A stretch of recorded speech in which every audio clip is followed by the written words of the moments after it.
What did they bring to the school? Two, well, she kept bringing her sweatshirt, but then she kept misplacing it, so I don't really know if that's a brought thing or a left thing or a lost thing. To me, Sue's legacy is her reliability and her patience towards the student. Has been an integral part of our school running smoothly and our students being so successful academically, and editing hundreds of thousands of pictures for our athletes, for our school events, and her expertise and energy contribute to the pulse of our school, and she's going to be really missed. Sue. Wait a minute. Sue's retiring? I thought she was a student. She always came in my class, showed up, kind of walked in the back, never said anything, didn't do any work, kept leaving her sweatshirt everywhere. I had no idea she was a teacher. Wow.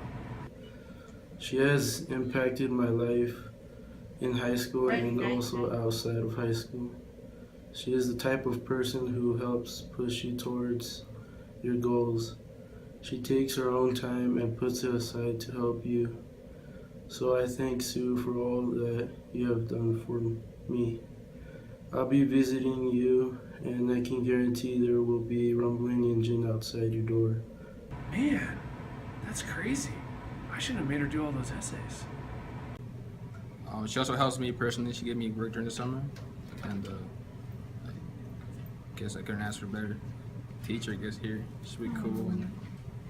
And, the late nights that we spent at the school till like 6 o'clock trying to solve a difficult math problem and that neither of us are willing to give up on, maybe because we're determined or we're stubborn, one of the two reasons. Also, just she's such a great person. It's so much fun to go up to her house and work and help her build and do her projects. It's just amazing what she contributes to our school and to the students that go here. We go way back. Since my freshman year, she's been my #1 supporter, and she has put in countless hours to help me and other students be the best students that they can be academically, and Roaring Fork is really gonna miss her. And Black? Black brought a lot of wood.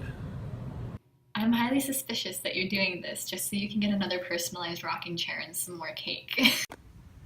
One thing I love about Mr. Black is his youthfulness. If I didn't know him, I would assume he's like 39. Just walking in the room, and if you were fooling around, he'd just go like, "Ow, got to work." So like one time I went over to ask him for help, and I was hoping that he'd do it for me, but he made me do it. And he like taught me how to use a nail gun. Like in crew, he comes over, he's always like yeah, pats you on the back really hard. I remember freshman year in wood shop, we were working on cutting boards, and the day Mr. Black was saying that he hadn't had an accident in quite a few years. Then later I ended up cutting my finger with a jigsaw, and he ended up taking me to the nurse's office, and before he left he was like saying, "Don't be dumb like Wampler." And then right when he came back, Victoria Sluter did the same exact thing and cut her finger with the jigsaw. You would always be a cool teacher, and you would just be supportive since we weren't really that good at building stuff with wood. So thank you, Mr. Black. Mr. Williams brought Diet Pepsi, a lot of Diet Pepsi. The freshman Joe Salinas, he was guarding Hasiel Pitaton, and Hasiel Pitaton, I guess, elbowed him in the junk, and he fell right to the ground, and he was like there for almost 10 minutes, and Coach Williams was like, "We're gonna stop this practice just for a minor pain in your small junk down there," and I see the whole team started laughing, and that was like one of the funniest moments I've ever had with my coach. Larry Williams, he's just been awesome.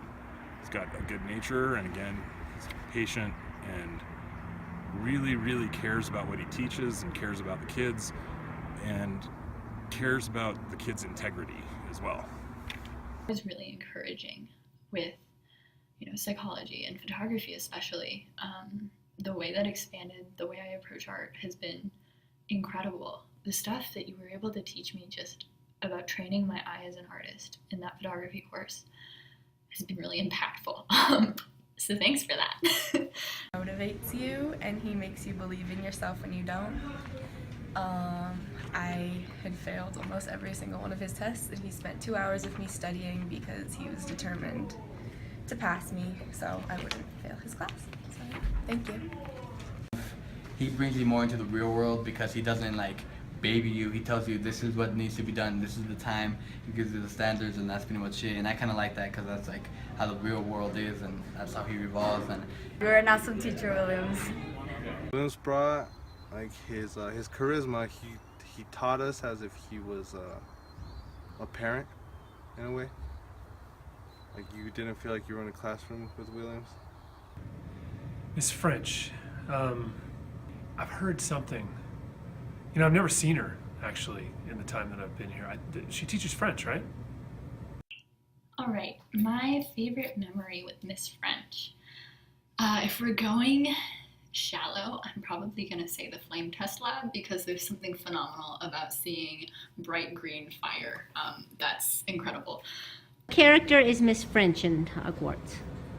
Professor McGonagall. Yeah, Miss French is definitely Professor McGonagall. I'd walk up to her and I'd always be like, Miss French, I got epoxy on my hands. They're stuck. Or like hot glue or something. Just like, I need help. A legacy that Miss French is behind, there's just like, no one's ever going to be able to live up to like, as good as what Miss French did. She was just like an amazing teacher. She was super compassionate about what she did. She worked with people. When I was in school, I was really shy because I didn't speak much English. But Miss French was so supportive all the time. And I remember her, like in class, she always, asked for participation, and she didn't care that my broken English. So what I took away from her was that, you can always do whatever you want, and there's nothing that you can't achieve. This tiny little light that's called science. I didn't like it at first, but then I had it with her, and I just love it. She influenced me to go into engineering, and I thank her for that. You are probably one of the biggest influences in my life as a student, and just being encouraged to continue to pursue something, even if it's incredibly difficult, which was something that encouraged me to continue pursuing my study of Koine Greek, which I know has absolutely nothing to do with chemistry or physics, but the encouragement that you showed me in chemistry and physics encouraged me when I was struggling with a language that's very dead. And now I'm here in college, and I just finished Greek 4, and I'm going on to Greek 5, and I can look at manuscripts that are torn to bits and have them translated in 2 hours. And your encouragement is a very huge reason why. I remember your classes were always very hard, and the students would always go out, and we would just lament the fact that we weren't, maybe taking down the A's, or that we'd have to go home and put, maybe an extra 2 hours in the homework. But it was because you were a fantastic teacher that we were having to do this, and because you were bringing out our potential, and you knew we could do better. This is Matt Hopley, principal at Holy Family High School, Roaring Fork faculty member from 2001 to 2006. Larry, Ralph, and Laura, I want to wish you guys a happy retirement. You've earned it. Make the most out of it. I really miss you guys.